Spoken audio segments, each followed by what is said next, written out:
10 pounds na eh. Hmm.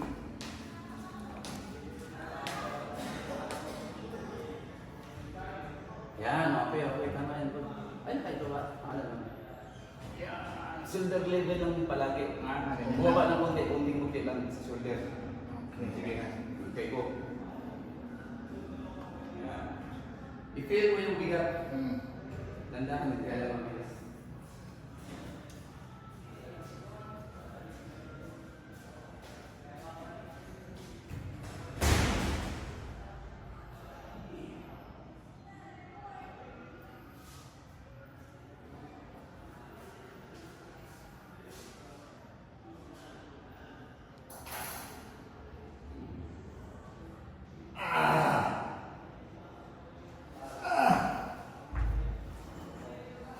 Ha?